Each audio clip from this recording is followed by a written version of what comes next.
অঙ্কের ক্যালকুলেশন করতে গিয়ে তোমাকে কখনো না কখনো তো বর্গ বের করতেই হয়েছে। আর বিশেষ করে তোমরা যখন বর্গক্ষেত্রের ক্ষেত্রফল বের করো তখন তো তোমাদের বর্গ করতেই হয়।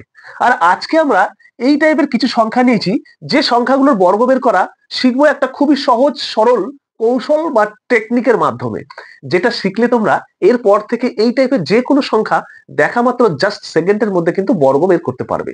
কি সংখ্যা নিয়েছি দেখো, এখানে নিয়েছি 3.5, 9.5, 8.5, 6.5। অনেকে বলবে স্যার এগুলো তো দশমিকের সংখ্যা নিয়েছি। হ্যাঁ, দশমিকের সংখ্যা, কিন্তু এই সংখ্যাগুলোকে আমরা পড়ি কি করে? দেখো, এই সংখ্যাগুলো কিন্তু আমরা বলি এইভাবে যে এটা হচ্ছে 3.5 মানে 3.5, 9.5 মানে 9.5, 8.5, 6.5। সেই জন্য আমি দেখো এখানে হেডলাইন দিয়েছি যে কোনো সাড়ে সংখ্যার স্কোয়ার বা বর্গ আমরা কিভাবে বের করব। দেখো, বের করার জন্য তোমরা দুটো স্টেপকে ফলো করবে। কি স্টেপ? দেখো, স্টেপ নাম্বার 1, তোমরা কি করবে, এই সংখ্যাটা যে নিয়েছি 3.5, এই সংখ্যাটা কোথায় আছে তোমাকে খুঁজতে হবে। আমরা নিশ্চয়ই যদি খুঁজি তাহলে এটা বুঝতে পারবো যে 3.5টা কি আছে, 3 আর এই 4, এই দুটোর মাঝখানে 3.5 আছে। তোমরা বলবে হ্যাঁ স্যার তাই আছে। তো এই সংখ্যাগুলো যে দুটো সংখ্যার মাঝখানে আছে, প্রথম স্টেপটাতে তোমরা কি করবে, সেই দুটো সংখ্যাকে গুণ করে বসিয়ে দেবে।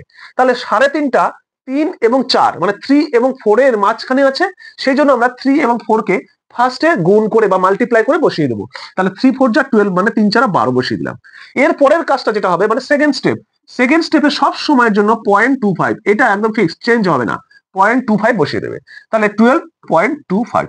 তোমার দেখো এটাই হবে অ্যান্সার, করে দেখবে তাই আসবে। তারপরে চলো 9.5। এবার বলো তোমরা যে 9.5 এই যে সংখ্যাটা, এটা কার কার মাঝখানে আছে। তুমি দেখবে যে 9.5টা স্যার 9 এবং 10 এর মাঝখানে আছে। তাহলে তুমি কি করবে, 9 আর 10 কে প্রথমে মাল্টিপ্লাই বা গুণ করে দাও, 9 10 90। তারপরে কি করবে, পয়েন্ট সেকেন্ড স্টেপে সবসময়ের জন্য 25, এটা বসিয়ে দেবে, তোমার অ্যান্সার হয়ে গেছে। পরেরটা চলো 8.5, এটা কার কার মাঝখানে আছে। তুমি বলো স্যার এটা 8 এবং 9 এর মাঝখানে আছে। তাহলে 8 এবং 9 কে গুণ করো, 8 9 72, 0.25, এটা হবে তোমার অ্যান্সার।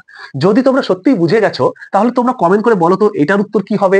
যদি ট্রিক্সটা ভালো লাগে আর এইরকম আরো মজার মজার ট্রিক্স শিখতে চাও, চ্যানেলটিকে সাবস্ক্রাইব করে পাশে থেকো।